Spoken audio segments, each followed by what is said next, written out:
හැමෝටම සුබ දවසක්. ඉතින් අද අපි chapter 12 chi square test for independence කියන පාඩම chi වර්ග පරීක්ෂාව කියන පාඩම පටන් ගන්නවා. ඒකේ පළවෙනි part එක මේ වීඩියෝ එක තුලින් සාකච්ඡා කරනවා. ඒතකොට ඇත්තටම මේ chi වර්ග පරීක්ෂාව කියන එක ගැන පොඩි මුලින්ම හැඳින්වීමක් දෙනවා නම් පාඩමට යන්න කලින් මේක ඇත්තටම එක්තරා ආකාරයක කල්පිත පරීක්ෂාවක්ම තමයි. අපි කලින් වීඩියෝස් දෙකේ කතා කරපු ඒ කල්පිත පරීක්ෂාවක් සිදු කරන්නේ කොහොමද? අන්න ඒ ආකාරයටම තමයි මේ chi වර්ග පරීක්ෂාවක් බොහෝ විට අපි සිදු කරන්නේ. ඒකට සමාන ගොඩාක් ලක්ෂණ තියෙනවා. නමුත් මේ chi වර්ග පරීක්ෂාවට අදාළව යම්කිසි ආවේනික ගණනය කිරීම, ආවේනික න්‍යායන්, ආවේනික කොටස් තියෙනවා. ඒ නිසා අපි ඒ ගැන මුලින් අවබෝධයක් අරගෙන තමයි මේ chi වර්ග පරීක්ෂා ගණනය කිරීම සිද්ධ කරන්න ඕනේ. ඉතින් ඒ නිසා මේ part 1 වීඩියෝ එකේදී මේ chi වර්ග පරීක්ෂාවට අදාළ ඒ ආවේනික මූලිකාංග එහෙම නැත්නම් ඒ chi වර්ග ගණනය කිරීම වලට අපිට යන්න අවශ්‍ය දැනුම ඒ කොටස් සාකච්ඡා කරනවා. ඒ යටතේ usage of chi square test මේ chi වර්ග පරීක්ෂාව කියන එක අලුත්ම නමක්. මොකද්ද මේකෙන් කරන්න කියන එක කතා කරනවා. එතකොට ඒකත් එක්ක බැඳුණු ඒ chi වර්ග පරීක්ෂාවට අදාළ කල්පිත දෙක අභිශූන්‍ය කල්පිතය සහ වෛකල්පිත කල්පිතය අපි කතා කරනවා කොහොමද මේ දෙක ගොඩනගන්නේ කියන එක. ඒ වගේම මේ chi square distribution එක අලුත් distribution එකක්. ඒ distribution එක මොන වගේද, ඒකේ ස්වරූපය මොකක්ද කියන එක කතා කරනවා. ඊට පස්සේ මේ chi square test එකේදී අපිට වැදගත් වෙන contingency table ආපතිකතා වගුව කියලා අපි කියනවා. ඒතකොට ඒ යටතේදී observed frequency table එකයි expected frequency table එකයි කතා කරනවා. මේක ඉතාමත් වැදගත්. ඒ වගේම මේ chi square test එකකට අදාළව test statistic එක හොයන්නේ කොහොමද සහ ඒකේ critical value එක හොයන්නේ කොහොමද කියන මේ මූලිකාංග ටික මේ වීඩියෝ එකේදී අපි කතා කරනවා. අපි බලමු මොකද්ද මේ chi වර්ග පරීක්ෂාව කියන්නේ සහ ඒකේ අපි ලබා ගන්න ප්‍රයෝජනය මොකද්ද? එහෙම නැත්නම් මේ chi වර්ග පරීක්ෂාවෙන් කරන්නේ මොකද්ද? තවත් විදිහකට කියනවා නම් chi වර්ග පරීක්ෂාවේ අරමුණ මොකද්ද? එතකොට මේ chi වර්ග පරීක්ෂාව chi square test කියන එක අපි යොදාගන්නේ ගුණාත්මක විචල්‍ය අතර පවතින සම්බන්ධතාවය ගැන තීරණය කරන්න. ඒ කියන්නේ ඒ ගුණාත්මක විචල්‍යයන් ස්වාධීනද එහෙම නැත්නම් පරායත්තද කියන එක තීරණය කරන්න තමයි අපි chi වර්ග පරීක්ෂාව යොදාගන්නේ. To test whether the variables, the variables කිව්වම categorical variables are independent or dependent. ස්වාධීනද එහෙම නැත්නම් ස්වාධීන නැද්ද, පරායත්තද කියන එක. එතකොට අපි උදාහරණ අරගෙන මේක සාකච්ඡා කරමු. දැන් අපි ගත්තොත් උදාහරණයක් විදිහට යම්කිසි පුද්ගලයෙක් දරන මතය සහ ඔහුගේ ස්ත්‍රී පුරුෂ භාවය. එතකොට දැන් මේ තියෙන්නේ ගුණාත්මක විචල්‍යයන් දෙකක්. එතකොට මේ විචල්‍යයන් දෙක අපි ටෙස්ට් කරන්න ඕනේ ඉන්ඩිපෙන්ඩන්ට්, ස්වාධීනද එහෙම නැත්නම් ඩිපෙන්ඩන්ට්, පරායත්තද කියන එක. එතකොට මේ සඳහා ලැබෙන අගයන් යොදාගෙන අපි යම්කිසි ගණිතමය ක්‍රියාවලියකට ලක් කරලා ඒ ගණිතමය ක්‍රියාවලියෙන් ලැබෙන දත්ත අනුව, තොරතුරු අනුව අපි කියනවා මේ විචල්‍ය දෙක එක්කෝ ඉන්ඩිපෙන්ඩන්ට්, ස්වාධීන, එක්කෝ ඩිපෙන්ඩන්ට්, පරායත්තයි. එතකොට අන්නේ ක්‍රියාවලියට තමයි අපි මේ chi වර්ග පරීක්ෂාව කියලා කියන්නේ. දැන් අපි උදාහරණයක් විදිහට තව මේක පැහැදිලි කරගත්තොත් අපි හිතමු අපිට ඒ chi වර්ග පරීක්ෂාව කරාට පස්සේ ලැබෙන දත්තවලට අනුව මේක ඉන්ඩිපෙන්ඩන්ට් කියලා අපි කියනවා කියලා. ඒතර ඒකේ අදහස වෙන්නේ මේ ඒ පුද්ගලයන් දරන මතය සහ ඒ පුද්ගලයන්ගේ ස්ත්‍රී පුරුෂ භාවය කියන එක ස්වායත්තයි. ඒ කියන්නේ මෙයාගේ ස්ත්‍රී පුරුෂ භාවය කියන එක එයාගේ මතය කෙරෙහි බලපෑමක් නැහැ. ස්ත්‍රී පුරුෂ භාවය කියන එක ඒ පුද්ගලයන්ගේ මතය කෙරෙහි බලපෑමක් නැහැ. ඒතකොට ඩිපෙන්ඩන්ට් කියලා අපි සැලකුවොත් එතනදී ඒකෙන් අදහස් වෙන්නේ මේ ස්ත්‍රී පුරුෂ භාවය කියන එක ඒ පුද්ගලයෝ දරන මතය කෙරෙහි සෑහෙන්න බලපෑමක් තියෙනවා කියන එක. ඒ කියන්නේ ඒ දෙක පරායත්තයි කියන එක. එතකොට මේ ඉන්ඩිපෙන්ඩන්ට්, ස්වාධීන කියන අවස්ථාව යටතේ මේ no significance difference කියලා ලියලා තියෙනවා. ඒතර ඒකෙන් අදහස් වෙන්නේ දැන් ඒ විචල්‍ය දෙක ස්වාධීන නම් එක විචල්‍යයක බලපෑමක් නෑ අනිත් විචල්‍යය කෙරෙහි. එතකොට ඒ විචල්‍ය වෙනස් වුණත් මේ සලකා බලන විචල්‍ය විශාල වශයෙන් වෙනස් වෙන්නේ නැහැ. ඒ කියන්නේ දැන් මේ උදාහරණයෙන් පැහැදිලි කරගත්තොත් අපි හිතමු අපේ රටේ පුද්ගලයෝ දේශපාලනය ගැන දරන යම්කිසි මතය සහ ඔවුන්ගේ ස්ත්‍රී පුරුෂභාවය කියන එක ගත්තොතින් මේ දෙක ස්වායත්තයි නම් එහෙම නැත්නම් මේ දෙක බලපෑමක් නෑ කියලා කියන්නේ. එතකොට එයා ස්ත්‍රියක් වුණත් දරන මතයයි පුරුෂයෙක් වුණත් දරන මතයයි වෙනස් වෙන්නේ නැහැ. ඒ කියන්නේ ස්ත්‍රී පුරුෂභාවය කියන සාධකයේ උඩ මේ මතය වෙනස් වෙන්නේ නැහැ. මොකද මේ දෙකේ සම්බන්ධයක් නැහැ. හැබැයි අනිත් අතට මේ දෙකේ ස්වායත්ත නොවේ නම් ඒ කියන්නේ පරායත්ත නම් එයා ස්ත්‍රියක් වුණොත් ගන්න මතය සහ පුරුෂයෙක් වුණොත් ගන්න මතය සෑහෙන දුරට වෙනස් වෙනවා. ඒ ජෙන්ඩර් එක මත ඒ ජෙන්ඩර් කියන සාධකයේ මත ඒ පුද්ගලයාගේ මතය සෑහෙන වෙනස් වෙන්න පුළුවන්. ඒකයි මෙන්න මේකේ අදහස. එතකොට මේ ඉන්ඩිපෙන්ඩන්ට් ස්වායත්තයි කියන අවස්ථාව අපිට කියන්න පුළුවන් වෙනත් විදිහකට no significant difference. ඒ කියන්නේ සැලකිය යුතු තරම් වෙනසක් නැහැ. මේ ස්ත්‍රී පුරුෂ භාවය කියන සාධකය නිසා මතය කියන ඒ විචල්‍ය සැලකිය යුතු මට්ටමින් වෙනස් වෙන්නේ නැහැ. අනිත් පැත්තට significant difference එකක් තියෙනවා මේ dependent වලදී.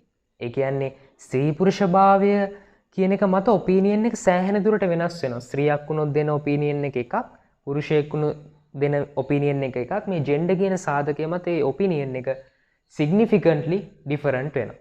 සැලකිය යුතු මට්ටමින් වෙනස් වෙනවා. මොකද මේ independent සහ ඊට සම්බන්ධ no significance difference කියන එක, ඒ වගේම dependent ඒකට significant difference කියන එක වැදගත් වෙනවා. මේ අපි ඊළඟට දැන් මේ කරන පාඩමේදී කල්පිත දෙකක් ගොඩනගන්න තියෙන. ඒ කල්පිත දෙක ගොඩනගatti. එතකොට තව උදාහරණ ගත්තොත් education level and attitude of an issue. යම්කිසි ප්‍රශ්නයක් සම්බන්ධයෙන් දරන ආකල්ප සහ ඒ පුද්ගලයන්ගේ අධ්‍යාපනික මට්ටම. ඒතර මේකත් අපිට පරීක්ෂා කරලා බලන්න පුළුවන් තියෙන දත්ත අනුව ඉන්ඩිපෙන්ඩන්ට්ද ඩිපෙන්ඩන්ට්ද. එතකොට ඒ এডুকেෂන් ලෙවල් කියන සාධකය අර ආකල්ප කෙරෙහි ලොකු බලපෑමක් තියෙනවාද? ඒ කියන්නේ এডুকেෂන් ලෙවල් එක මත මේ ආකල්ප සෑහෙන දුරකට වෙනස් වෙන්නේ නැද්ද? එහෙම නැත්නම් සෑහෙන දුරකට වෙනස් වෙනවද? ඒ වගේම product type and customer group. එතකොට ඒ product type එක සහ customer group කියන සාධක දෙක ස්වාධීනද පරායත්තද? independentද dependentද? එහෙම නැත්නම් product type එකයි customer group එකයි ගත්තාම ඒ customer group එක මත මේ product type එක වෙනස් වෙන්න ලොකු ඉඩකඩක් තියෙනවද? ඉඩකඩක් නැද්ද? ඉඩකඩක් තියෙනවා නම් significant difference එකක් තියෙනවා කියනවා. ඉඩකඩක් නැත්නම් significant difference එකක් නැහැ කියනවා. අපිට ඒක ඕනම පැත්තකට ගන්න පුළුවන්. සාමාන්‍යයෙන් අපි දැන් මේ පළවෙනි උදාහරණය වගේ ගත්තොත් අපි සාමාන්‍යයෙන් කතා කරන්නේ independent dependent කියන වචන දෙකෙන් තිබ්බොත් අපිට පැහැදිලිව කියන්න පුළුවන් opinion එක සහ gender එක එක්ක independent එක්ක dependent. ඒතර සාමාන්‍යයෙන් අපි opinion එක කියන එක තමයි gender එක මත තීරණය කරන්නේ. නේද? ඒ කියන්නේ gender එක අනුව opinion එක වෙනස් වෙනවද නැද්ද? අපි opinion එක අනුව gender එක වෙනස් වෙනවද නැද්ද කියන එකක් බලන්නේ නැහැනේ. අනිත් පැත්තට බලන්නේ නැහැනේ. ඒකට සාමාන්‍යයෙන් මේ වගේ අවස්ථාවක නම් එක පැත්තකට විතරක් මේ difference එක එහෙම නැත්නම් difference එකක් නැද්ද කියන එක බලන්න පුළුවන්. එතකොට දැන් මෙතනදි ගත්තොත් දෙපැත්තටම බලන්න පුළුවන්. product type and customer group. එතකොට ඒ product type එක වෙනස් වීම මත customer group එක වෙනස් වෙනවද සෑහෙන දුරට? සෑහෙන දුරට වෙනස් වෙනවද? එහෙම නැත්නම් වෙනස් වෙන්නේ නැද්ද? එහෙම නැත්නම් customer group එක වෙනස් වීම මත ඒ product type එක වෙනස් වෙනවද නැද්ද? ඒ විදිහට අපිට මේ අදාළ ඒ ලබා දෙන විචල්‍යයන් අනුව ඒක තීරණය කරන්න පුළුවන්. කෙසේ හෝ අපි මේ කයි වර්ග පරීක්ෂාවක් යොදාගන්නේ, කයි වර්ග පරීක්ෂාවක් භාවිතා කරන්නේ ඒ ගුණාත්මක විචල්‍යයන් දෙකක් අතර පවතින සම්බන්ධතාවය ස්වාධීනද එහෙම නැත්නම් ඒ විචල්‍ය පරායත්තද කියන එක තීරණය කරන්න. වෙනත් විදිහකට කියනවා නම් ඒ විචල්‍ය ඒ කිසියම් එක විචල්යක වෙනස්වීම අනිත් විචල්ය මත රඳා පවතින්නේ නැද්ද? එහෙම නැත්නම් no significant difference ද? එහෙම නැත්නම් ඒ විචල්යේ වෙනස්වීම අනිත් විචල්යේ මත සෑහෙන දුරට තීරණය වෙනවද? significant difference එකකට ලක් වෙනවද කියන එක තමයි මෙතනදී අපි සාකච්ඡා කරන්නේ. එතකොට මේ usage එක එහෙම නැත්නම් කයි වර්ග පරීක්ෂාවක් අපි යොදාගන්නේ කුමන අරමුණකටද කියන එක අනුව තමයි මේ කයි වර්ග පරීක්ෂාවට අදාළ null and alternative hypothesis එකත් අපි ගොඩනගන්නේ. ඒ නිසා මෙතනදී පහසුයි මොකද අනිකුත් කල්පිත පරීක්ෂා වගේ ඒ ගානට ඒ අවස්ථාවන්ට අනුකූලව H0 H1 වෙනස් වෙන්නේ නැහැ මෙතනදී. මෙතනදී එක්තරා ස්ථාවර ප්‍රකාශ දෙකකින් තමයි අපි හැමතිස්සෙම H0 සහ H1 ගොඩනගන්නේ. ඒතොර මේ අදාළ විචල්්‍ය දෙක විතරයි වෙනස් වෙන්නේ. විචල්්‍ය දෙක ආදේශ කරමින් එකම විදිහකට තමයි H0 සහ H1 ගොඩනගන්නේ ඕනම අවස්ථාවක කයි වර්ග පරීක්ෂාවට අදාළව. එතකොට H0 කියලා අපි මෙතනින් අදහස් කරනවා the two variables are independent. ඒතොර අපි බලන්නේ කයි වර්ග පරීක්ෂාවෙන් මේ විචල්්‍ය දෙක ස්වායත්තද එහෙම නැත්නම් පරායත්තද කියන එක, ඉන්ඩිපෙන්ඩන්ට්ද ඩිපෙන්ඩන්ට්ද කියන එක. ඒතොර H0 අපි දාන්නේ the two variables are independent. අදාළ විචල්්‍ය දෙක ස්වායත්තයි. අනිත් පැත්තට H1 වලට අභිශූන්‍ය කල්පිතයට අපි දාන්නේ the two variables are dependent. ඒ අදාළ විචල්්‍යයන් දෙක පරායත්තයි. ස්වාධීන නොවේ, not dependent කියලා කියන්නත් පුළුවන්. එතකොට දැන් අපි උදාහරණයක් ගත්තොත් opinion එක සහ gender එක කියන variables දෙක. ඒතර අපිට කියන්න පුළුවන් H0 the opinion and gender are independent. Opinion and gender are independent. H1 වලට දාන්න පුළුවන් opinion and gender are dependent. සිංහලෙන් කිව්වොත් මතය සහ ස්ත්‍රී පුරුෂ භාවය යන විචල්යන් දෙක ස්වායත්ත වේ, ස්වාධීන වේ. මතය සහ ස්ත්‍රී පුරුෂ භාවය යන විචල්යන් දෙක පරායත්ත වේ. එහෙම නැත්නම් ස්වාධීන නොවේ. ඒක ඒ විදිහට කියන්නත් පුළුවන්. එහෙම නැත්නම් මෙන්න මේ අනිත් විදිහට. There is no significant difference in the related variable. ඒ කියන්නේ දැන් independent කියන්නේ අපි දන්නවා බලපෑමක් නෑ විචල්යන් දෙකේ එකකට එකක්. එතකොට දැන් අපි කතා කරන විචල්්‍ය වෙනස් වෙන්න බෑ ඉන්ඩිපෙන්ඩන්ට් නම්. ඒ විචල්්‍ය දෙකක් ඉන්ඩිපෙන්ඩන්ට් නම් ඒතර එක විචල්්‍යයක් ප්‍රමාණාත්මක පරිදි වෙනස් වෙන්න බෑ. ඒ නිසා අපිට කියන්න පුළුවන් there is no significant difference in the related variable. ඒතර අපි ඒක උදාහරණයට අනුව ගත්තොත් දැන් මතය සහ ස්ත්‍රී පුරුෂ භාවය. ඒතර ඒ ස්ත්‍රී පුරුෂ භාවය කියන විචල්්‍ය අනුව පුද්ගල මතය කියන එක වෙනස් වෙන්න බෑ. ලොකු වෙනසක් තියෙන්න බෑ. There is no significant difference in the opinion related to the gender. Related to the gender. අනිත් පැත්තට කියන්න පුළුවන් there is significant difference in the opinion related to the gender. ඒ ස්ත්‍රී පුරුෂ භාවය අනුව මතය කියන එක සෑහෙන දුරකට ප්‍රමාණාත්මකව වෙනස් වී ඇත. ඒතර ඒ කියන මේ ක්‍රම දෙකෙන්ම අපිට H0 සහ H1 ප්‍රකාශ කරන්න පුළුවන්. සාමාන්‍යයෙන් මම හිතන්නේ වඩා ලේසි ක්‍රමය පළවෙනි එක. the two variables are independent. ඒ අදාළ විචල්්‍ය දෙක ගත්තා, ඒ දෙක ස්වාධීනයි කිව්වා. විචල්්‍ය දෙක ගත්තා, පරායත්තයි කිව්වා. එහෙම නැත්නම් කෙනෙක්ට පුළුවන් මේ විදිහට no significant difference කියන එක H0 ට, H1 ට there is significance difference කියන එක H1 ට දාලා මේ විදිහට කල්පිත දෙක ගොඩනගන්න. එතකොට මේ කල්පිත දෙක වෙනස් වෙන්නේ නැහැ. විචල්්‍ය දෙක වෙනස් වෙනවා. ඒ විචල්්‍ය අදාළ විචල්්‍යයන් දෙක දාලා මේ කල්පිත දෙකම තමයි අපි දිගටම මේ කයි වර්ග පරීක්ෂාවේදී පරීක්ෂා කරන්නේ ගොඩනගන්නේ. අපි දැන් බලමු කයි වර්ග ව්‍යාප්තිය. එහෙම නැත්නම් කයි ස්ක්වයර් ඩිස්ට්‍රිබියුෂන් එක කියන්නේ මොකක්ද කියන එක. මොකද ඒක බලන්න ඕනේ අපි. ඒකට හේතුව තමයි කයි වර්ග පරීක්ෂාව සිද්ධ කරන්න යොදා ගන්න ව්‍යාප්තිය තමයි මේ කයි වර්ග ව්‍යාප්තිය කියලා කියන්නේ. එහෙම නැත්නම් කයි ස්ක්වයර් ඩිස්ට්‍රිබියුෂන් කියලා කියන්නේ. එතකොට මේ ව්‍යාප්තිය අපි කලින් කතා කරපු ප්‍රමත T ව්‍යාප්ති වගේ නෙමෙයි. මේකේ වෙනසක් තියෙනවා. ඒකට හේතුව තමයි මේ කලින් කතා කරපු ප්‍රමත ව්‍යාප්තිය T ව්‍යාප්තිය සමමිතික ව්‍යාප්ති. එහෙම නැත්නම් ඍණ පැත්තකුත් තියෙන ධන පැත්තකුත් තියෙන ව්‍යාප්ති. මේ ව්‍යාප්තිය දකුණට කුටික ව්‍යාප්තියක්. අපි කියනවා positively skewed distribution එකක්. දකුණට කුටික එහෙම නැත්නම් ධන කුටික.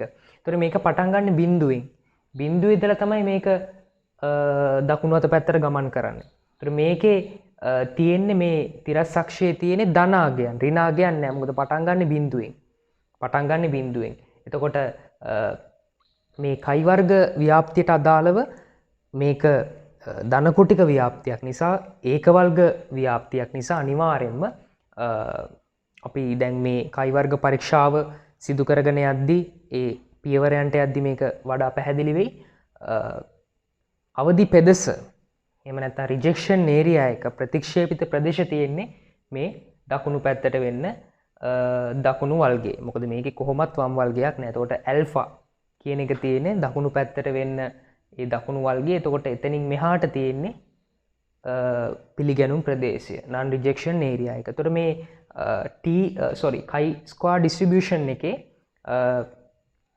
ඒ chi square value එක එහෙම නැත්නම් critical value එක අපි ගන්නේ alpha සහ df එක. alpha සහ df එක. එතකොට මේ alpha සහ df කියන එක df කියන එකේ තේරුම degrees of freedom. එතකොට degrees of freedom ගන්න කොහොමද කියන එක පැහැදිලි කරනවා ඉස්සරහට මේ කයි වර්ග පරීක්ෂාවට අදාළව. මොකද මෙතන degrees of freedom ගන්න අපි කලින් අර t distribution එකේ degrees of freedom ගත්තා වගේ නෙමෙයි.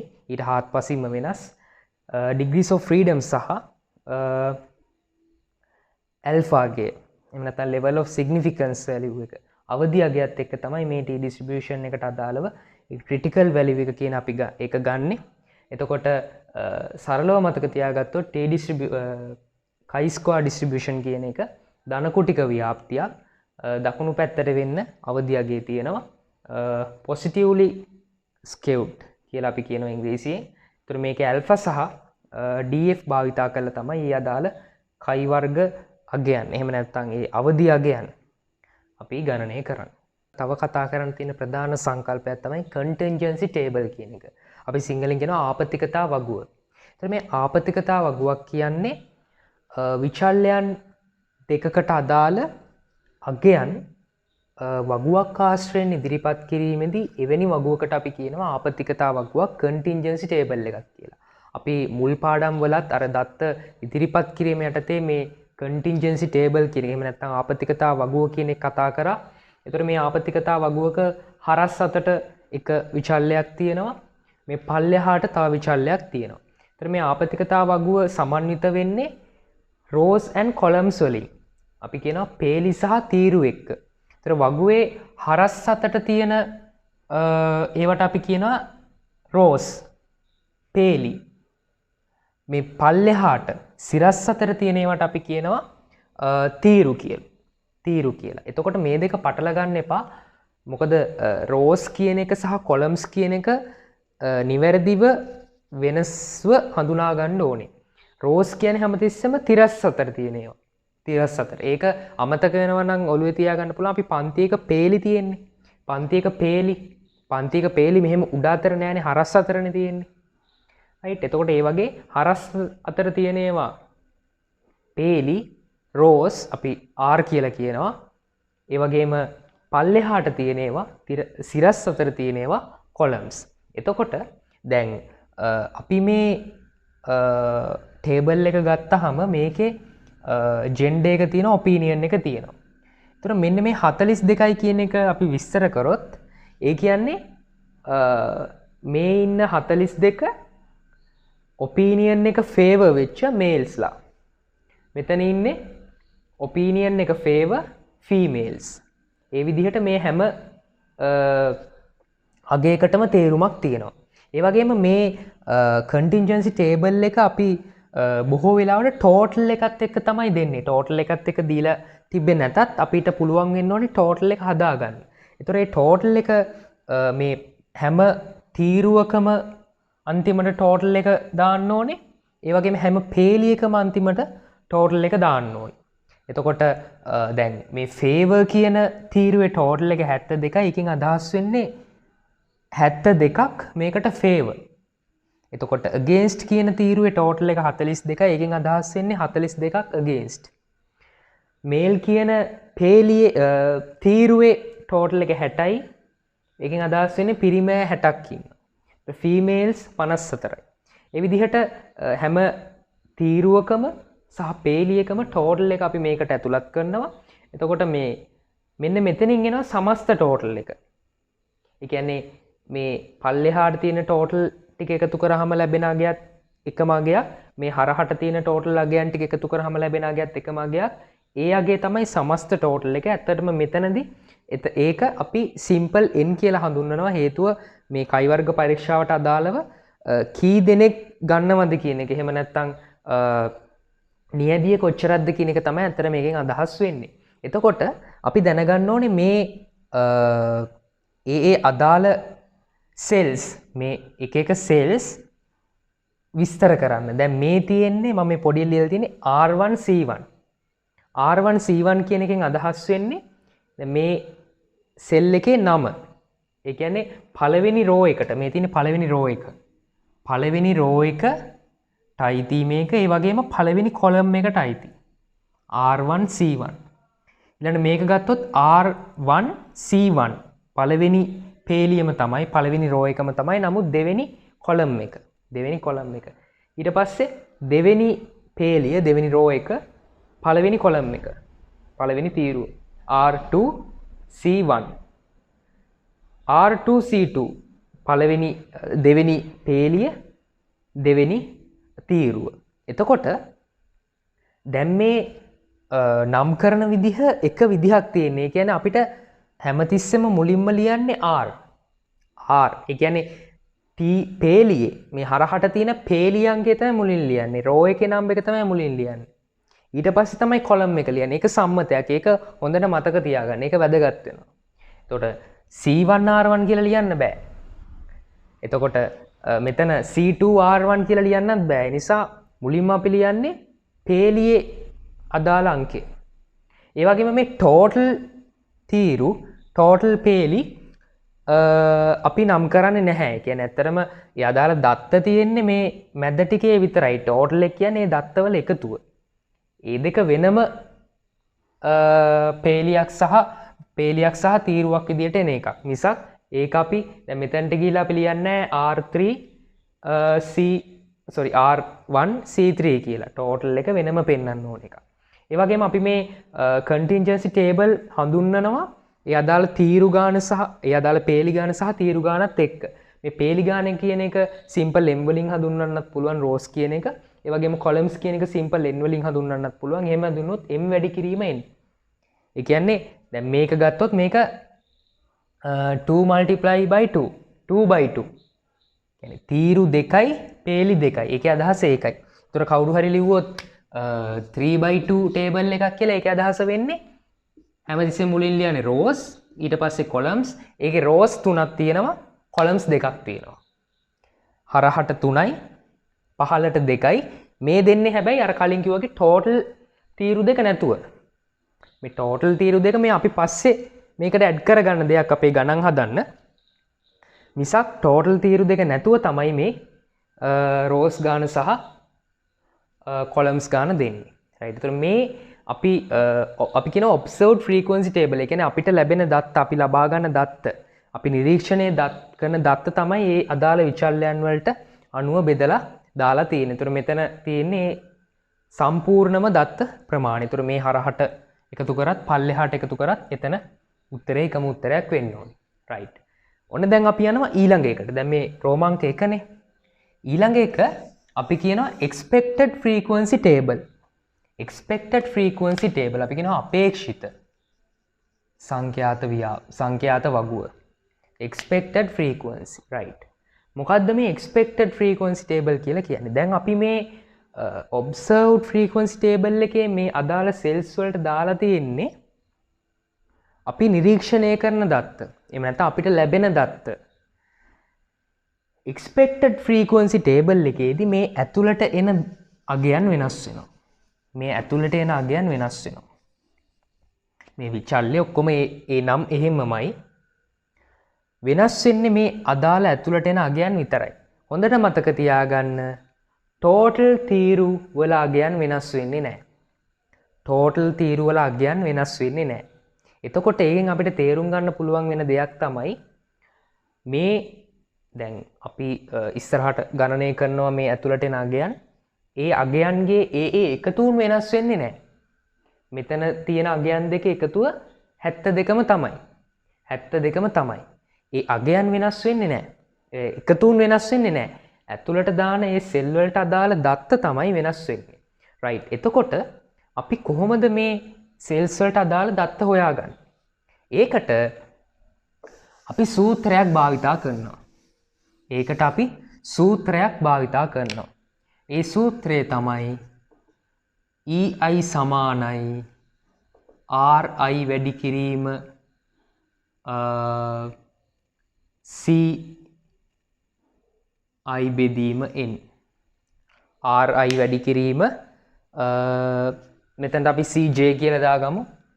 CJ මේ RI කියන එකෙන් අදහස් වෙන්නේ row number එක, CJ වලින් අදහස් වෙන්නේ column number එක. එතකොට මෙතන EIJ. ඒක නිකන් සංකේතයක් විතරයි. හරිද? එතකොට RI වැඩි කිරීම CJ. right. එතකොට මෙන්න මේ සූත්‍රය යොදාගෙන තමයි අපි මේ අගයන් ටික කැල් කරගන්නේ. RI කියන එකෙන් අදහස් වෙන්නේ ඒ අදාළ රෝ එකේ ටෝටල් එක. ඒ අදාළ ටෝටල් එකේ රෝ එක. අපි කියනවා ith rows total. දැන් අපි උදාහරණයක් ගත්තොත් දැන් මේ R1 එතකොට R1 කියන්නේ මේ I වෙනුවට 1 ආදේශ කරාම එන්නේ පළවෙනි රෝ එකේ අපි කියනවා total of the first row. total of the first row. එතකොට RI කියන එකේ අදහස වෙන්නේ ඒ අදාළ පේලියේ රෝ එකේ total එක. එතකොට R1 කිව්වොත් total of the first row කියන්නේ 72යි.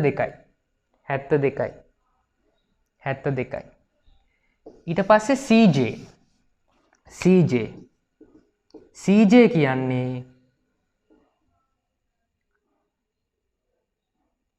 jth columns total. ඒ කියන්නේ ඒ අදාළ column එකේ total එක. එතකොට අපි උදාහරණයක් ගත්තොත් C1 කියන්නේ total of first column. මේ පළවෙනි column එකේ total එක 60.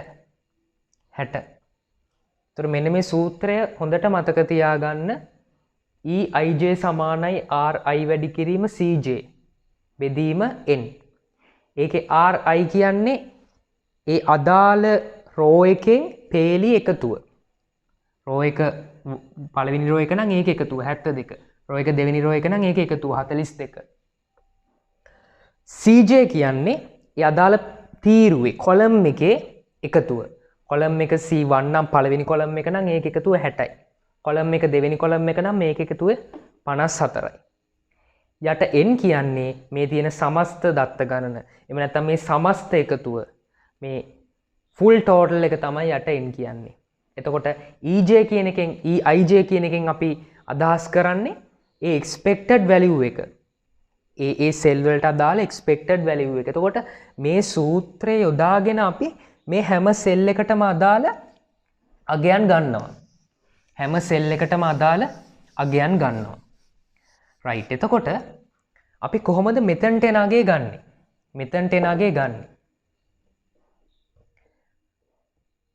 අපි බලනවා මේ සෙල් එක. මේක රෝ පළවෙනි රෝ එකේ පළවෙනි කොලම් එකට අදාළ සෙල් එක. නේ R1 C1. එතකොට ඒකේ අපි expected value එක expected frequency එක ගන්නේ දැන් අපිට මෙතන මේක ගන්න මේ ඇතුලේ තියෙන දත්ත ටික ඕනේ වෙනවා. ඒ කියන්නේ මේ ඇතුලේ අපි කලින් යොදාගත්ත දත්ත ටික ඕනේ වෙනවා. අපි ඒ ටික ලියාගත්තොත් වෙනම 42 30 18 24 ওই විදිහට තමයි අපිට මේ ඇතුලේ තිබ්බ දත්ත ටික තිබ්බේ. right. එතකොට ඒ ඇතුලේ තිබ්බ දත්ත ටිකට අදාළව දැන් මේක තමයි මෙතන තිබ්බේ. මේ වෙනුවට අපි මොකද්ද මෙතනට ගන්නෙ? expected value එක. right. දැන් මේක අපි ලියාගත්තට මේ ගණනය කිරීමට ඒ ඇතුළේ අගයන් සලකා බලන්නේ නැහැ. ගණනය කිරීමට අපි බලන්නේ මේ total values. මොකද අර සූත්‍රයේ තියෙන්නේ total values. right. ඒතකොට මෙතනට අපි මෙතනට ගන්නේ 72 වැඩි කිරීම 60 බෙදීම 114. අපි ලියනවා රෝ එකේ total එක 72යි ඒක වැඩි කරනවා කොලම් එකේ total එක 60න් ඒක බෙදනවා 114න්. ඊළඟට දෙවෙනියට අපි ගන්නවා රෝ එකේ total එක 1යි 72යි කොලම් එකේ total එක 54යි බෙදනවා 114න්. හැම එකම බෙදෙන්නේ යට n වලින්. ඒ නිසා යට බෙදෙන ඉලක්කම වෙනස් වෙන්නේ නැහැ. ඊළඟ මෙතන රෝ 2. රෝ 2 එකේ එකතුව 42යි කොලම් 1 එකේ එකතුව 60යි බෙදනවා 114යි. ඊළඟට රෝ 2 එකේ එකතුව 42යි කොලම් 2 එකේ එකතුව 54යි බෙදනවා 114යි. පැහැදිලිද? දැන් අර සූත්‍රය අපි ආදේශ කරා. දැන් මෙන්න මේ අගයන් ටික මම මෙතන ලියාගත්තේ මේක පටල ගන්න එපා. ඒ අගයන් නෙමෙයි මෙතන මේ ගණනය කිරීමට අපි යොදා ගන්න. ඒක විශේෂයෙන් මතක තියාගන්න. දැන් කෙනෙක්ට පැටලෙන්න පුළුවන්. ඇයි දැන් මෙතන තියෙන 40 දැන් මේ 42 කියන්නේ මෙතන අපිට ආපු observed value එක. හැබැයි මේ EI ගණනය කරන්න 42 පැත්තකවත් නැහැ. මෙතන 30 observed value එක 30 පැත්තකවත් නැහැ. මෙතන 18 පැත්තකවත් නැහැ. මෙතන 24 පැත්තකවත් නැහැ. ඒ නිසා හොඳට මතක තියාගන්න observed value කියන එක අපි මෙතන expected value ගණනය කරන්න අදාළ කරගන්නේ නැහැ. අදාළ කරගන්නේ නැහැ මේ expected frequency table එකේ. එතකොට අපි අදාළ කරගන්නේ ඒ අදාළ පේලියේ එකතුව සහ තීරුවේ එකතුව. පේලියේ එකතුව තීරුවේ එකතුවෙන් වැඩි කරනවා රෝ total එක column total එකෙන් වැඩි කරනවා බෙදනවා n වලින්. බෙදනවා n වලින්. එතකොට මේවා සුළු කරාම අපිට ඒ අදාළ අගයන් ලැබෙනවා. ඒ ලැබෙන අගයන්ගේ එකතුන් මේ එකතුන් වලට සමාන වෙන්න ඕනේ. ඒ කියන්නේ මෙතනින් ලැබෙන අගය සහ මේ අගය එකතු කරාම මේ 72ම ලැබෙන්න ඕනේ. මෙතනින් ලැබෙන අගය සහ මෙතනින් ලැබෙන අගය එකතු කරාම මේ 60 ලැබෙන්න ඕනේ. මේ දෙක එකතු කරාම මේ 54 ලැබෙන්න ඕනේ. මේ දෙක එකතු කරාම මේ 42 ලැබෙන්න ඕනේ. මොකද එකතුන් වෙනස් වෙන්න බෑ. එකතුන් වෙනස් වෙන්න බෑ. දැන් අපි මේක සුළු කරලා බැලුවොත් පළවෙනි එක 72 වැඩි කිරීම 60 බෙදීම 114. 114. එතකොට අපිට එනවා 37.894 ඔය විදිහට.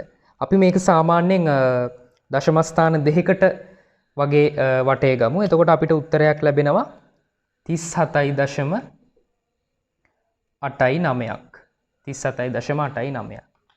right. ඊළඟට අපි මේක 72 වැඩි කිරීම 54 බෙදීම 114.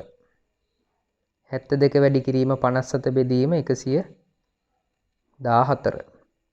එතකොට අපිට ලැබෙනවා 34.11 වැටෙව්වහම. ඊළඟට 42 වැඩි කිරීම 60. 42 වැඩි කිරීම 60 බෙදීම 114. 22 වැටෙව්වහම 1. එතකොට 42 54න් වැඩි කරලා 114න් බෙදෙනවා. 42 වැඩි කිරීම 54 බෙදීම 114. 19.89.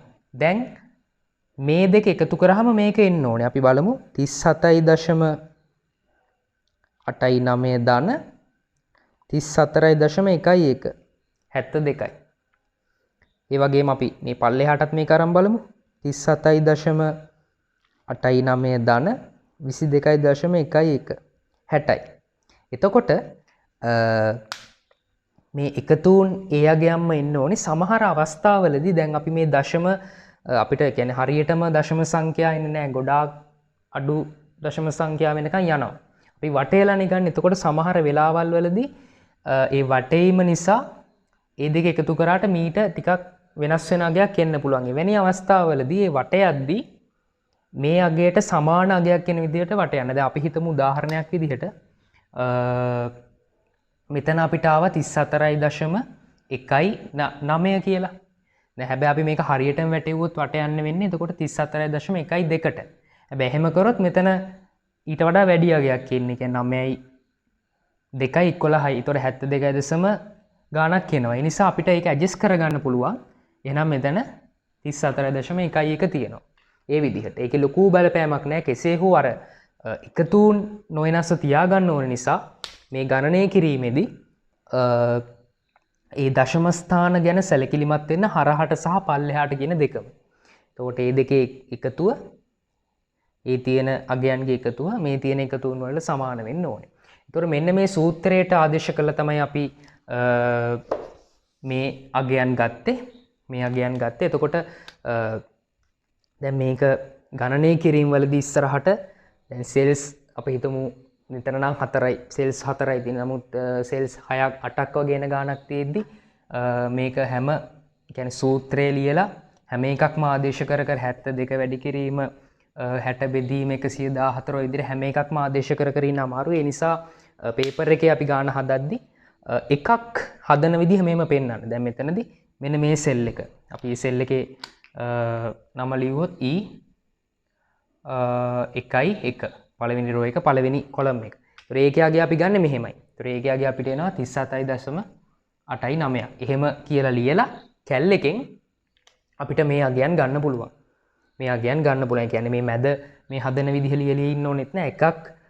එක අගයක් ගන්න විදිහ පෙන්නලා අනිත් ඒවා කැල් එක භාවිතා කරලා සුරු කරලා මෙහෙම අගයන් ටික දාගන්න.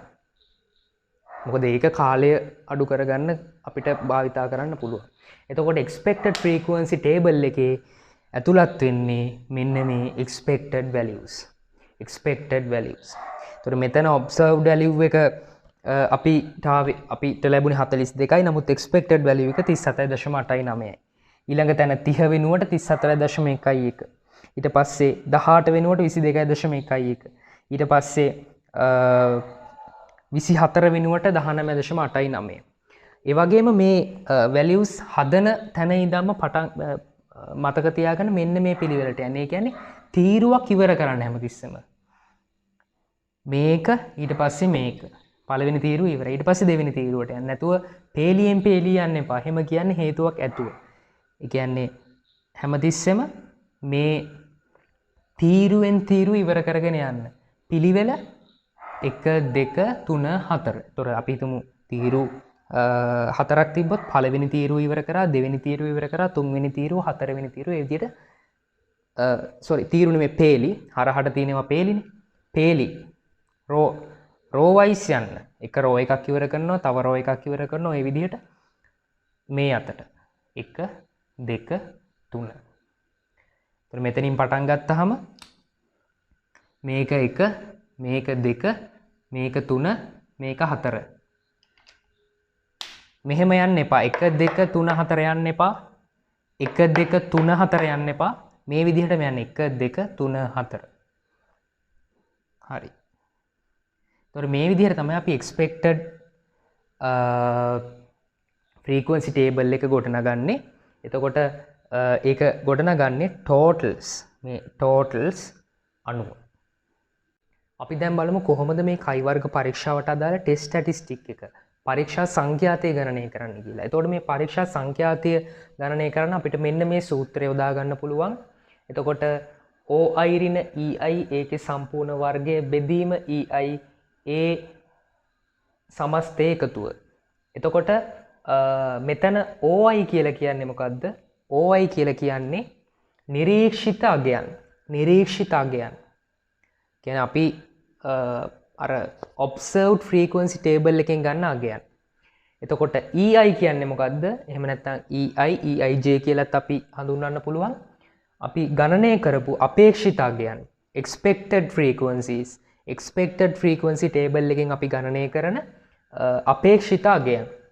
එතකොට ඒ නිරීක්ෂිත අගයෙන් ඒ අදාළ අපේක්ෂිත අගය අඩු කරලා ඒ වෙනස වර්ග කරලා ඒක බෙදන්න ඕනේ ආයි අපේක්ෂිත අගයෙන්.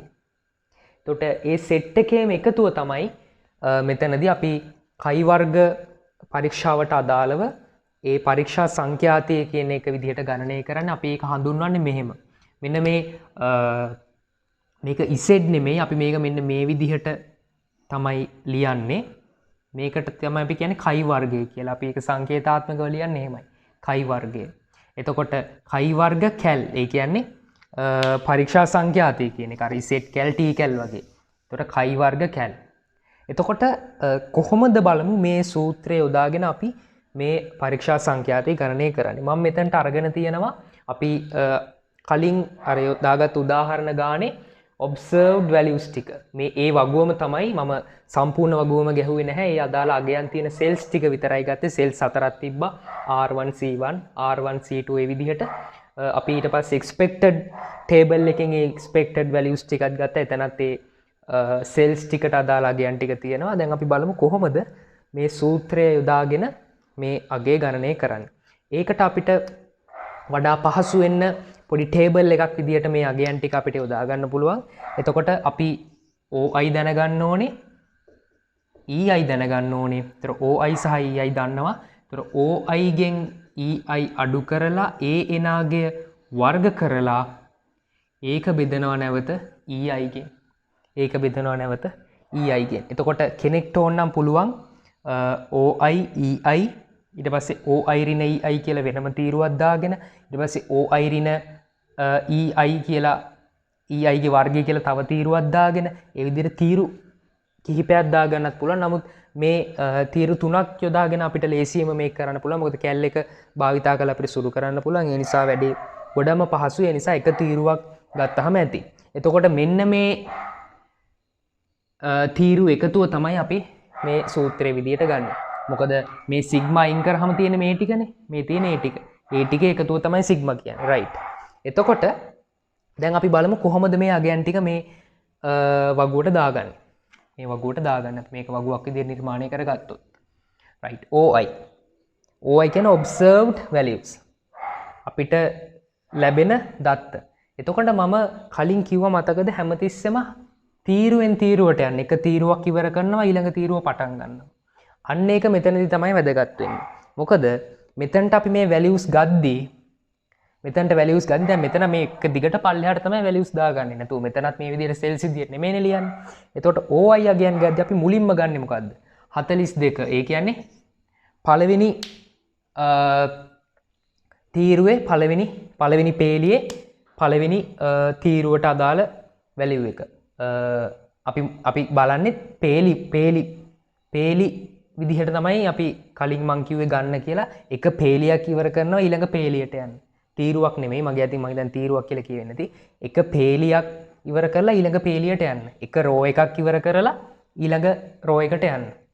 එතකොට ඒ පිළිවෙලට ගියාම පළවෙනියටම අපිට ලියන්න පුළුවන් 42. දෙවෙනියට අපි ලියනවා 30. තුන්වෙනියට ලියනවා 18. හතරවෙනියට ලියනවා 24. හතරවෙනියට ලියනවා 24. ඊළඟට expected තීරුවට ගන්නෙත් එහෙමයි. මුලින්ම 37.89 ඊට පස්සේ 34.11 22.11 19.89 ඇයි මේ විදිහට එක ක්‍රමයක් අනුගමනය කරන්න කිව්වේ? දැන් වැරදිලා මෙතන 42 ලියලා observed value එක 42 ලියලා මෙතන 37.89 වෙනුවට 34.11 ලිව්වා. වැරදි. ඒ අදාළ OI වලට නියමිත EI අගේ තමයි ලියන්නේ. දැන් මෙතන තියෙන්නේ R1 C1 නේ. එතකොට expected table එකෙත් R1 C1 කියන cell එකට අදාළ value එක තමයි ගන්නෙ. මෙතන තියෙන්නේ R1 C1. මෙතනත් R1 C1 value එක තමයි ගන්න ඕනේ.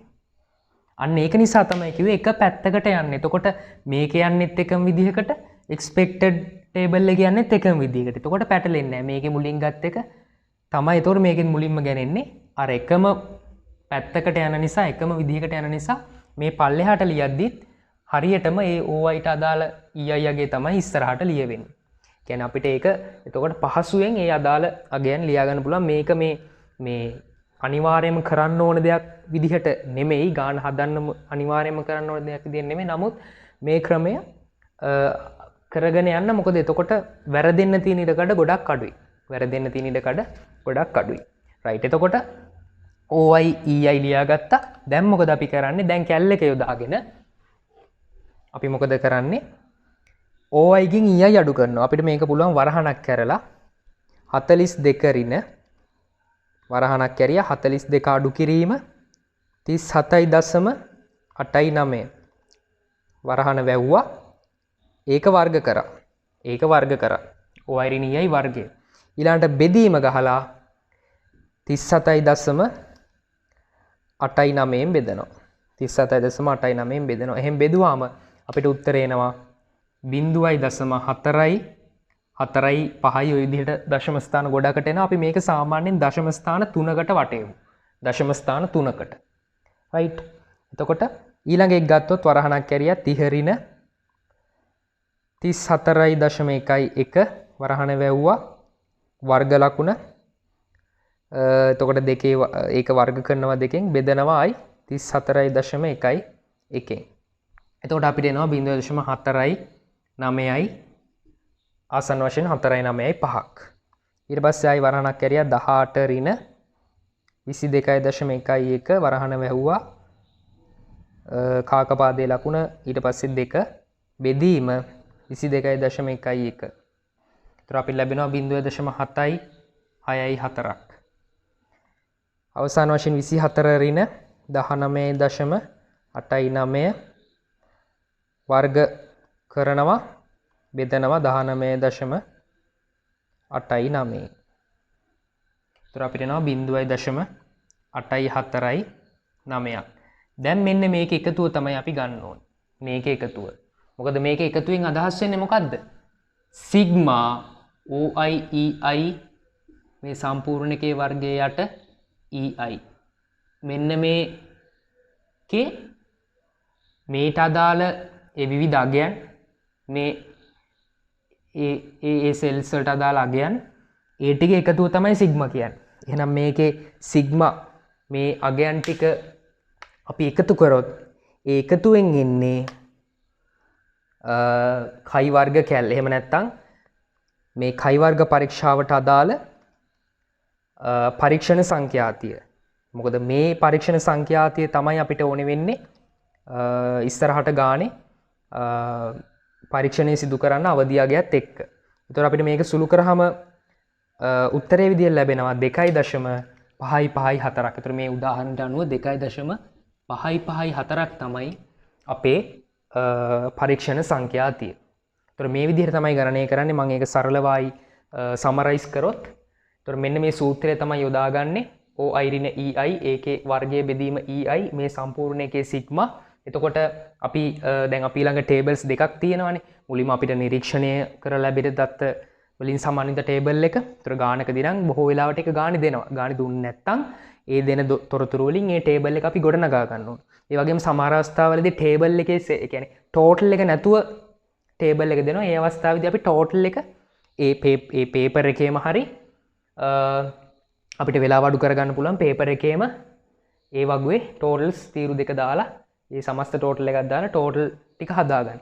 ඊළඟට අපි ගාන හදද්දි කොහොමත් අනිවාර්යෙන් expected frequency table එක අඳින්න වෙනවා. ඒතොර ඒකේ expected අගයන් ටික දාගන්නවා. දැන් එතකොට අපිට මේ tables දෙකේ අගයන් තියෙනවා. එතකොට OI EI OI ඍණ EI ගේ වර්ගය යට EI කියලා තීරු තුනක් දාගන්නවා. කෙනෙක්ට මේක අමාරු නම් OI EI කලින් කිව්වා වගේ OI ඍණ EI තව තීරුවක් එතනින් පස්සේ වර්ගය තව තීරුවක් එහෙම දාගන්නත් පුළුවන්. නමුත් එහෙම කරන්න එපා. මොකද කැල් එකෙන් එකපාරම මේක සුළු කරගන්න පුළුවන් මේ අගයන් දෙක යොදාගෙන. එතකොට මේ අගයන් අපි මේකට දාද්දි පේලියෙන් පේලිය දාන්න 1 2 3 4 1 2 3 4. එතකොට මේකේ පළවෙනියටම දාන අගයට කෙලින්ම තමයි මේකෙත් පළවෙනියට දාන අගේ තියෙන නිසා ඒ අදාළ OI වලට අදාළ EI අපිට ගානට ලැබෙනවා. මොකද මේවා පටල ගන්න එපා. 42 34.1 එක දාලා 30ට 37.89 දාලා ඔහොම පටල ගත්තොත් වැඩේ අමාරුයි. හරිද? එතකොට මේ විදිහට දාලා කැල් එක භාවිතා කරලා මේ හැම OI සහ EI එකටම අදාළව මේ වැලියු එක හොයාගන්න පුළුවන්. ඒ ටික එකතුව තමයි අපේ පරීක්ෂණ සංඛ්‍යාතිය වෙන්නේ. අපි දැන් බලමු මේ කයි වර්ග පරීක්ෂාවට අදාළ ක්‍රිටිකල් වැලියු එක අවදි අගය කියන එක තීරණය කරන්නේ කොහොමද කියන එක. එතකොට අර මුලින් මේ කයි වර්ග ව්‍යාප්තිය ඇඳිද්දී අපි පැහැදිලිවම සාකච්ඡා කරා මේ කයි වර්ග ව්‍යාප්තිය එක පැත්තක තමයි රිජෙක්ෂන් ඒරියා එක. එහෙම නැත්නම් ඇල්ෆා. එහෙම නැත්නම් ඒ ප්‍රතික්ෂේප වීමේ සම්භාවිතාවය තියෙන්නේ. එතකොට මේකෙදි අපි ඒ වගේම කිව්වා මේ ඇල්ෆා සහ DF degrees of freedom කියන දෙක ඒ සාධක දෙක අනුව තමයි මේකේ අවදි අගය තීරණය කරන්න කියන එක. එතකොට මේ කයි වර්ග පරීක්ෂාවට අදාළ ටේබල් එකකින් කයි ස්ක්වයර් ටේබල් එකෙන් තමයි මේ අවදි අගය අපි ලබා ගන්නෙ. එතකොට මේ කයි වර්ග ටේබල් එකේ හරහට තියෙනවා right tail area එකේ probability එක. ඒ කියන්නේ මෙන්න මේ alpha අගය තමයි මේ හරහට තියෙන්නේ. ඒකේ 0.1 0.05 0.02 0.01 ආදී වශයෙන්. ඒ කියන්නේ 10% 5 ඒ වගේම 100% 2 100% ආදී වශයෙන් ඒ ඇල්ෆා අගය තියෙනවා. ඒ වගේම පල්ලෙහාට තියෙනවා degrees of freedom. එහෙම නැත්නම් අපි කියනවා නිදහසේ හැසිරෙන්න පුළුවන් n ප්‍රමාණය කියන එක. එතකොට DF කියලා degrees of freedom කියන එකෙන් ඒක අපි අර්ථවත් කරන්නේ. දැන් මේ වගේම එකක් තමයි අපි T distribution එකෙත් ගත්තේ. හැබැයි T distribution එකේ දෙපැත්තම අපි ගන්න අවස්ථාවක් තිබ්බා. මේකේ දකුණු පැත්ත විතරයි ගන්න. ඒ වගේම මෙතනදී T distribution එකේ DF ගත්ත විදිහට නෙමෙයි DF ගන්නෙ. ඒ නිසා ඒක පටල ගන්න එපා. ඒ කියන්නේ n ඍණ එකෙන් නෙමෙයි මෙතනදී DF ගන්නෙ. ඒතර DF ගන්න වෙනම සූත්‍රයක් තියෙනවා. අපි ඒකත් මෙතනින් සාකච්ඡා කරනවා. කෙසේ හෝ alpha සහ DF කියන සාධක දෙක මත තමයි මේකේ critical value එක අපි ගන්න. එතකොට දැන් අපි බලමු DF ගන්නෙ කොහොමද? එතකොට alpha කියන එක ගානේ අපිට දෙනවා. ඒ නිසා alpha කියන එක සම්බන්ධයෙන් අපිට ගැටලුවක් නැහැ. දැන් අපිට ප්‍රශ්නේ තියෙන්නේ අපි කොහොමද මේ degrees of freedom DF ගන්න. ඒතර කයි වර්ග පරීක්ෂාවට අදාළව DF ගන්නෙ R ඍණ එක වැඩි කරනවා C ඍණ එකෙන්. R ඍණ එක වැඩි කරනවා C ඍණ එකෙන්. මොකක්ද R කියන්නේ? R කියන එකෙන් එතනින් අදහස් වෙන්නේ number of rows. number of rows. පේලි කීයක් තියෙනවද? හරස් අතර තියෙන පේලි කීයක් තියෙනවද? ඊට පස්සේ number of columns. සිරස් අතර තියෙන තීරු කීයක් තියෙනවද? පල්ලෙහාට තියෙන තීරු කීයක් තියෙනවද? එතකොට මෙතනදී අර මම කලින් කිව්ව දේ ආයි මම කියනවා. ඒ තමයි මේ පේලි සහ තීරු ගණන ගද්දි total පේලිය සහ total තීරුව සලකා බලන්නේ නැහැ. total පේලියයි total තීරුවයි සලකා බලන්නේ නැහැ. ඒ හැර ඉතුරු අර ඇතුලේ තියෙන cells වලට අදාළ තීරු සහ පේලි ගැන විතරයි අපි සලකා බලන්නේ. දැන් අපි කලින් කතා කරපු උදාහරණේ පේලි 2යි තීරු 2යි. දැන් total එක ගත්තොත් ඒකේ පේලි 3ක් තියෙනවා. තීරු 3ක් තියෙනවා. ඒ නිසා total එක ගන්න නැහැ. total එක නැතුව පේලි ගාන සහ තීරු ගාන. ඒ කියන්නේ අදාළ දත්ත තියෙන total එක ඇර ඉතුරු දත්ත අගයන් තියෙන පේලි ගාන සහ තීරු ගාන තමයි ගන්න. ඒතර ඒ තියෙන පේලි ගානෙන් එකක් අඩු කරනවා. ඒ ලැබෙන අගය වැඩි කරනවා. තීරු ගානෙන් එකක් අඩු කරාම ලැබෙන අගයත් එක්ක. ඒතර අපි කලින් ගාන උදාහරණයක් ගත්තොත් කලින් ගානේ පේලිත් 2යි තීරුත් 2යිනේ. ඒතර මෙතන 2 ඍණ 1 වැඩි කිරීම 2 ඍණ 1. ඒතර මෙතනදී 1 වැඩි කිරීම 1 ආන්සර් එක 1යි. අපි හිතමු අපිට ආවා ගානක් පේලි 3යි. පේලි 3යි කියන්නේ හරහට 3යි. columns 2යි. columns 2යි. එතකොට 3 වැඩි කිරීම 1 3යි. 2කින් ඍණ එකක් sorry 3 වැඩි කිරීම 3 ඍණ 1 3 වැඩි කිරීම 1 නෙමෙයි 3 ඍණ 1 2යි. 2කින් එකක් ගියාම 1යි. එතකොට දෙවරක් 1 2යි. එතකොට ඒකේ degrees of freedom 2යි. right. එතකොට එහෙම තමයි degrees of freedom ගන්න. එතකොට ඒ degrees of freedom සහ alpha ගයත් එක්ක අපි මේකේ බලන්න පුළුවන්. දැන් අපි මේ උදාහරණෙම ගමු. පේලි 3ක් සහ තීරු 2ක් තියෙන ගානක්. එතකොට ඒකේ degrees of freedom 2යි. අපි හිතමු අපිට හදන්න කිව්වේ alpha 0.0.01. එහෙම නැත්නම් අපි හිතමු 100% කියලා. එතකොට අපි ලියනවා කයි වර්ග ඇල්ෆා වෙනුවට අපි ආදේශ කරනවා 0.01 කමා DF කීයද? DF 2යි. right. එහෙනම් ඇල්ෆා 0.01 df2 ඇල්ෆා 0.01 df2 එහෙනම් මෙන්න මෙතනට ලැබෙන මෙන්න මේ 9.2.1 තමයි 9.2.1 තමයි මෙතනට අපිට ලැබෙන අවදි අගය 9.2.1 එතකොට මේ අගේ තමයි අපි මෙතන මේ ව්‍යාප්තිය අපි අඳින ව්‍යාප්තිය පෙන්වන්නේ. එතකොට මෙතන අපිට ලියන්න පුළුවන් කයි වර්ග 0.01 2යි. ඒතර මීට අදාළ අගය 9.2.1 කියන්නේ මෙන්න මේ ඉරෙන් පෙන්වන අගය තමයි 9.2.1. එතකොට අපි මේ අගයත් එක්ක තමයි අපි ගණනය කරපු ටෙස්ට් ස්ටැටිස්ටික් එක කයි වර්ග කැල් කියන එක අර අපි කලින් කල්පිත පරීක්ෂාවලදී වගේම මේකට දාලා බලන්නේ ප්‍රතික්ෂේප වෙනවද නැද්ද කියන එක. එතකොට ඒ එක මේකේ මේත් එක්කම ඩිසිෂන් රූල් එක ගැනත් මම පොඩි පැහැදිලි කිරීමක් කරන්න. එතකොට වඩා පහසු වෙනවා. ඒතර ඩිසිෂන් රූල් එක ඇත්තටම මේ ලැබෙන කයි වර්ගාගයට වඩා වැඩි කයි වර්ගාගයක් කයි කැල් විදිහට අපිට හම්බුනොත් ඒක අපි ප්‍රතික්ෂේප කරන. ඒතර ගණනය කිරීම වලදී අපි ඒක හරියටම ඩිසිෂන් රූල් එක ලියලා මේක ප්‍රතික්ෂේප කරනවද නැද්ද කියන එක බලමු. දැනට මතක තියාගන්න. අපි ලියලා පෙන්නුවොත් ඒක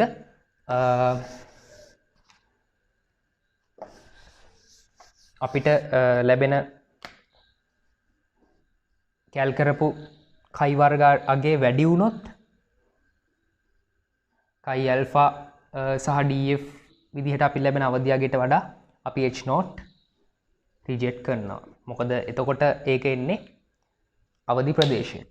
ඒක එන්නේ අවදි ප්‍රදේශයට. එතකොට හොඳට මෙතන මතක තියාගන්න මෙතනදී අපි කරේ ඒ අවදි අගය හොයුව එක අවදි අගය හොයන්නේ ඇල්ෆා සහ df එක. ඒතර මේක හොයන්න කලින් df හොයා ගන්න ඕන. df හොයන්නේ පේලි ගානෙන් එකක් අඩු කරලා ඒක වැඩි කරනවා තීරු ගානෙන් එකක් අඩු කරලා ලැබෙන උත්තරෙත් එක්ක. එතකොට ඒ ලැබෙන df තමයි මේ පල්ලෙහා තියෙන්නේ.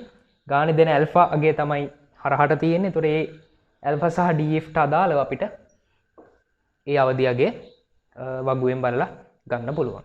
හොඳයි අපි මේ වෙනකන් ඒ කයි වර්ග පරීක්ෂාවට අදාළ මූලිකාංග ඒකට ආවේනික එන්‍යායන් ඒ කොටස් ඒ ගණනය කිරීම කිහිපයක් සමග ඒ උදාහරණ සහිතව අපි ඒක පැහැදිලි කරගත්තා. ඉතින් දැන් අපිට තියෙන්නේ ඒ කයි වර්ග පරීක්ෂාව කියන මේ කල්පිත පරීක්ෂා ගණනය කිරීම සිද්ධ කරන්න. ඒතකොට ඊට අදාළ ඒ පියවර අපි කලින් කල්පිත පරීක්ෂාවට අනුගමනය කරපු පියවරම තමයි යම් යම් තැන්වල වෙනස්කම් සමගින් මේක කරන්න තියෙන්නේ. එතකොට ඒ පියවර පැහැදිලිව නැවතත් හඳුන්වා දෙමින් ඒ ගණනය කිරීම මැනුවල් එකේ තියෙන එක්සර්සයිසස් සහ එක්සාම්පල්ස් ඒ ගණනය කිරීම අපි ඊළඟ වීඩියෝ එකේදී සාකච්ඡා කරන්න බලාපොරොත්තු වෙනවා. ඉතින් මේ වීඩියෝ එක හොඳට බලලා මේ දැනුම් කොටස් ටික හොඳට ඔලුවට ගන්න. ප්‍රශ්න මොනවා හරි තියෙනවා නම් කමෙන්ට් සෙක්ෂන් එකේ දාන්න. ඒතර ඊළඟ දවසේදී අපි ඊළඟ වීඩියෝ එකත් එක්ක part 2 එකත් එක්ක හම්බ වෙමු.